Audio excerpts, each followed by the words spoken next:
할렐루야. 석회 지도자 교육에 참여하신 모든 성도님을 예수님의 이름으로 환영하며 축복합니다. 오늘 석회 지도자 교육 22과 말씀만 하소서 이 내용으로 함께 말씀 나눠보고자 합니다. 오늘 본문은 마태복음 8장 5에서 13절까지 말씀입니다. 읽겠습니다. 예수께서 가버나움에 들어가시니 한 백부장이 나와 간구하여 이르되 주여, 내 하인이 중풍병으로 집에 누워 몹시 괴로워하나이다. 이르시되 내가 가서 고쳐주리라. 백부장이 대답하여 이르되 주여, 내 집에 들어오심을 나는 감당하지 못하겠사오니 다만 말씀으로만 하옵소서. 그러면 내 하인이 낫겠사옵나이다. 나도 남의 수하에 있는 사람이요 내 아래에도 군사가 있으니 이더러 가라 하면 가고 저더러 오라 하면 오고 내 종더러 이것을 하라 하면 하나이다. 예수께서 들으시고 놀랍게 여겨 따르는 자들에게 이르시되 내가 진실로 너희에게 이르노니 이스라엘 중 아무에게서도 이만한 믿음을 보지 못하였노라. 또 너희에게 이르노니 동서로부터 많은 사람이 이르러 아브라함과 이삭과 야곱과 함께 천국에 앉으려니와 그 나라의 본 자손들은 바깥 어두운 데 쫓겨나 거기서 울며 이를 갈게 되리라. 예수께서 백부장에게 이르시되 가라, 내 믿은 대로 될지어다 하시니 그 즉시 하인이 나으니라. 아멘. 예수님은 예수님의 고향인 나사렛에서 거절을 당하셨습니다. 배척을 당하셨습니다. 예수님을 어린 시절부터 보아왔던 사람들이 예수님을 너무 인간적으로만 보았던 탓입니다. 사람들은 이런 말을 했죠. 저 사람은 목수가 아니냐? 마리아의 아들이 아니냐? 그 형제들과 자매들도 우리가 알지 않느냐? 이런 말들을 했습니다. 이런저런 말들로 예수님을 받아들이질 않았습니다. 그리고 하나님의 은혜가 이방인에게도 임하게 된다라고 말씀을 하시니 예수님을 낭떠러지로 끌고 가서 떨어뜨리려 할 정도로 굉장히 경노하게 됩니다. 그들이 원하던 메시지가 아니었고 그들이 원하는 메시아가 아니었습니다. 오늘날에도 이와 비슷한 일들이 일어나게 되는 것을 보게 됩니다. 우리가 누군가를 볼 때 사람의 중심을 보는 것이 아니라 사람의 배경을 먼저 보고 사람의 인간적인 조건을 먼저 따지는 것입니다. 그리고 이 나사렛 사람들의 모습을 잘 보면 자신들의 민족의 자부심을 고취시켜줄 그런 메시지를 원했지만 예수님께서는 죄를 지적하고 믿음을 요구하니까 예수님을 거부했던 것입니다. 그들은 마음을 열지 않고 믿음으로 응답하지 않았습니다. 이러한 일들이 오늘날에도 없다고 할 수 없을 것입니다. 죄를 지적하고 믿음을 요구하는 그 말씀이 우리에게 올 때 내가 원하는 메시지가 아니면 우리 마음을 닫아버리고 믿음으로 응답하지 않는 그런 모습이 우리에게도 혹시 있지는 않은지 점검해 보았으면 좋겠습니다. 예수님께서는 그 나사렛 사람들에게 능력을 베푸실 수가 없었습니다. 왜냐하면 믿음이 없으니 능력이 임할 수가 없었던 것입니다. 이 일이 있은 후에 예수님은 가버나움으로 가셨는데 놀랍게도 예수님이 나신 땅에 있는 사람들과 수준이 완전히 다른 그런 믿음을 가진 인물이 있었습니다. 그는 이방인이었고 백부장이었습니다. 예수님께서 가버나움에서 행하신 많은 기적에 대한 소문을 듣고 자신의 병든 종을 살리기 위해서 예수님께 나왔습니다. 그리고 그의 간구에 따라서 이 백부장의 종이 고침을 받게 되었습니다. 백부장은 어떻게 그의 간구에 응답을 받을 수 있었을까요? 백부장의 믿음을 보면서 우리도 주님께 응답을 받는 그런 믿음을 가진 성도 되기를 간절히 소망합니다. 먼저 첫 번째로는 겸손히 간구했습니다.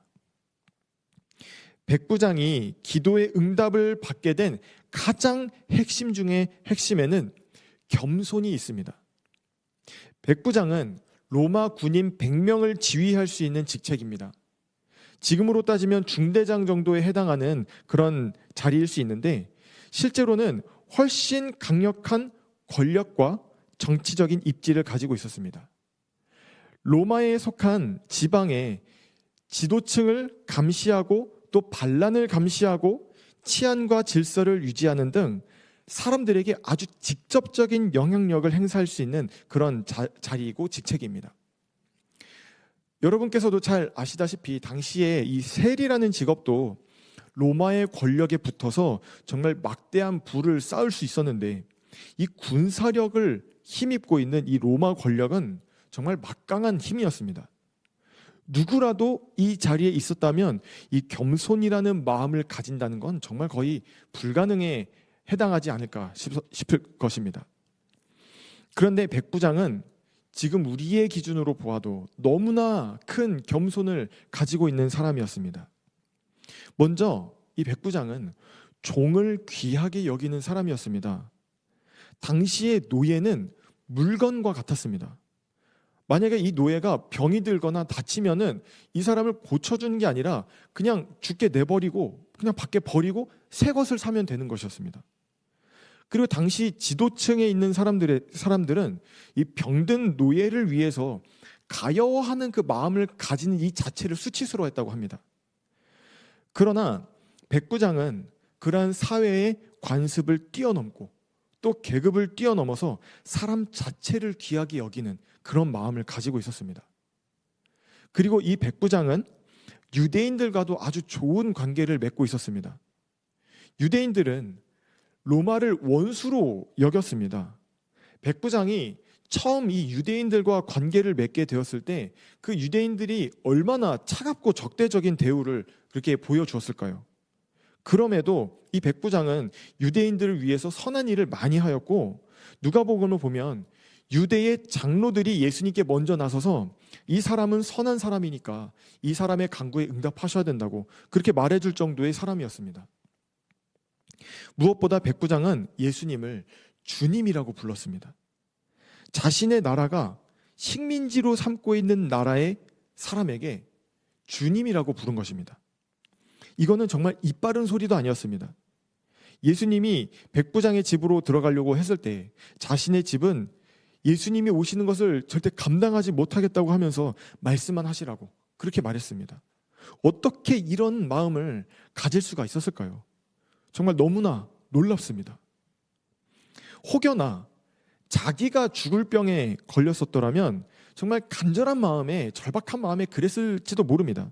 그런데 자신도 아니고 버려도 되는 도구와 같은 이 노예를 위해서 예수님을 주님이라고 부를 수 있는 그 백부장의 마음은 과연 어떤 마음이었을까요? 예수님은 이러한 마음을 절대로 외면할 수 없으셨을 것입니다. 우리도 이러한 백부장과 같은 겸손한 마음을 소유한 자가 되기를 간절히 소망합니다. 이 겸손한 마음은 자신의 유익을 구하기보다 다른 이의 유익을 구하는 마음일 수밖에 없습니다. 우리도 이 겸손한 마음으로 구할 때 주님께서 반드시 응답하실 줄로 믿습니다. 두 번째로, 말씀을 신뢰했습니다. 예수님께서는 이 백부장의 간구를 들으시고 늘 그러하셨듯이, 다른 사람에게도 그러하셨듯이 그의 집에 찾아가서 직접 고쳐주려고 하셨습니다. 그런데 백부장은 예수님을 자신의 집에 모실 자격이 없다라고 하면서 그냥 말씀만 하시라고, 그러면 나을 것이다, 난 그걸 믿습니다, 이렇게 말을 했습니다. 백부장은 군대의 리더가 아닙니까? 군대의 리더로서 자신의 말에 권세가 있다라는 것을 이해하는 사람이었습니다. 자신의 말은 곧 누군가를 움직여서 보이지 않는 이 생각이 현실이 되도록 하는 그런 힘이 있었습니다. 누군가를 가두라고 하면 가둘 수 있었고, 누군가를 풀라고 하면 풀어졌습니다. 즉, 권세가 있는 자의 말은 현실이 되는 것을 이해하는 사람이었습니다. 그런데 예수님의 말씀이 그대로 이루어질 것이라고 믿을 수 있다는 것은 정말 너무나 놀라운 믿음입니다. 예수님의 말씀이 이루어질 것이라고 믿을 수 있는 이 믿음은 자신을 낮추는 것에서부터 옵니다. 겸손한 마음은 말씀을 신뢰합니다. 잘 생각해 보면 겸손하지 않은 마음에 은혜가 임할 수 있을까요? 백부장의 겸손과 반대되는 모습은 무엇일까요? 바로 앞서서 나사렛 사람들이 보여주었던 모습이 바로 그것입니다. 교만이라는 것은 단순히 거만한 태도가 아닙니다. 말씀을 신뢰하지 않는 태도, 나의 판단과 기준이 앞서는 마음, 이런 것들이 바로 교만입니다. 하나님의 생각보다 내 생각이 더 크고 하나님의 판단보다 내 판단이 앞서는 것입니다. 하나님이 원하시는 것이 아니라 내가 원하는 것을 주장하는 것입니다. 그렇게 나사렛 사람들의 이 교만한 마음에는 주님이 이적을 행하고 싶으셔도 할 수 없는 그런 마음이었습니다. 그들에게 믿음이 없었기 때문입니다. 그들의 마음에 겸손이 없었기 때문입니다. 누가복음서에서는 예수님이 나사렛에서 배척을 당하신 사건이 바로 다음에 백부장의 이야기를 이어 붙여서 진짜 믿음이란 무엇인가, 진짜 겸손이란 무엇인가를 생각하고 깨닫게 해주고 있습니다. 우리도 백부장의 모습을 보면서 주님이 정말 감탄하시는 그런 겸손과 믿음이 무엇인지를 깨닫고 그 마음이 내 마음이 되도록 애쓰는 우리가 되기를 간절히 소망합니다. 겸손한 마음에 진정한 믿음이 있고 믿음의 간구는 주님의 능력이 임하게 합니다. 이 귀한 영적인 원리를 삶에서 체험하시는 성도 되시기를 축복합니다. 셋째로는 이루어질 줄 믿고 나갔습니다. 예수님께서 백부장의 간청을 들으시고 가라, 내 믿음대로 될지어다 하시니 그 즉시 하인이 낫게 되었습니다. 백부장이 돌아가 보니 예수님이 말씀하신 그 시점에 하인이 나았다는 것을 확인할 수 있었습니다. 백부장은 예수님이 말씀하신 그 자리에서는 당장 눈에 보이는 결과가 있지 않았지만 그는 믿고 돌아갔습니다. 이와 비슷한 이야기가 사무엘상에도 기록되어 있죠. 사무엘의 어머니 한나도 이러한 모습을 보여줍니다. 아이가 없어서 성전 문 곁에서 정말 처절하게 울면서 기도했습니다. 그때 엘리 제사장이 평안히 가라, 이스라엘의 하나님이 내가 기도하여 구한 것을 허락하시기를 원하노라 라고 말을 해주었습니다. 한나는 이 엘리 제사장의 말을 믿고 돌아갔습니다. 그리고 그 마음에 다시는 근심하는 얼굴을 비치지 않았다라고 했습니다. 엘리 제사장이 아주 영성이 뛰어난 사람이 아니었습니다. 엘리 제사장의 그 말의 능력이 있는 것이 아니었습니다. 한나의 믿음으로 말미암아 하나님께서 그 믿음대로 이루어 주신 것입니다. 한나는 믿고 마음이 평안해졌습니다. 우리가 정말 진짜로 믿는다라는 것의 증거 중에 하나는 평안이 있습니다. 하나님께서 분명히 이루실 것이라는 그 믿음이 주는 마음의 상태입니다. 그 평안한 마음에 하나님이 주신 응답의 증거까지 발견하게 된다면 얼마나 그 기쁨이 충만하게 될까요? 속회로 모이시는 모든 성도님의 마음이 이 백부장이 누렸던 평안과 기쁨이 충만하게 되기를 바랍니다. 겸손한 마음에 믿음이 임하고 또 믿음이 있는 곳에 평안이 임하고 평안이 있는 곳에 기쁨이 임합니다. 이 귀한 복의 시작에는 겸손한 마음이 있습니다. 성경에는 하나님께서 마음이 겸손한 자를 가까이 하신다는 그 구절이 많이 있습니다. 몇 가지만 소개해 드리겠습니다. 야고보서 4장 6절 하반절에 하나님이 교만한 자를 물리치시고 겸손한 자에게 은혜를 주신다 하였느니라. 또 베드로전서 5장 5절 하반절에 하나님은 교만한 자를 대적하시되 겸손한 자들에게는 은혜를 주시느니라. 이 외에도 하나님께서 겸손한 자들에게 은혜를 베푸시고 가까이 하신다는 말씀을 쉽게 찾아볼 수 있습니다.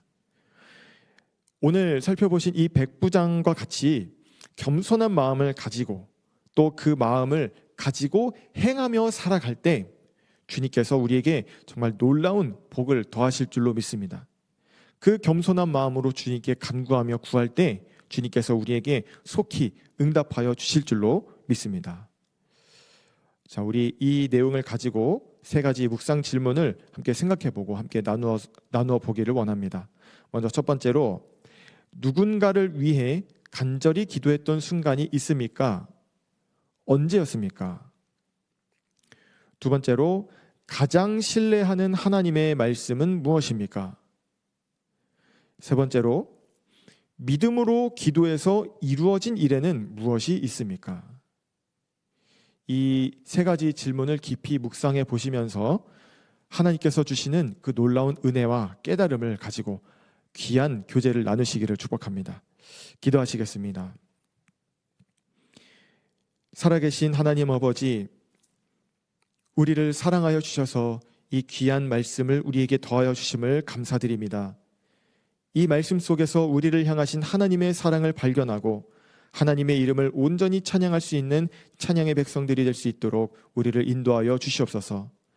하나님, 오늘 백부장의 이야기를 살펴보았는데 백부장이 예수님께 큰 칭찬을 받았던 것처럼 우리도 또한 이 백부장의 마음처럼 지극히 겸손하고 하나님의 말씀을 온전히 신뢰함으로 말미암아 주님께서 감탄하시는 그런 믿음으로 하나님께 칭찬받는 우리가 되기를 간절히 소망합니다.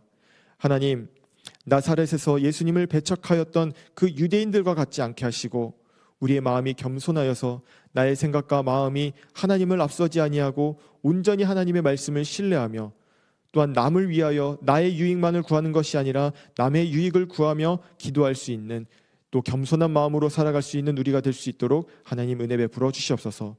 오늘 우리에게 주신 이 말씀이 우리의 생각과 마음을 다듬어 주시는 하나님의 손길이 되기를 간절히 소망합니다.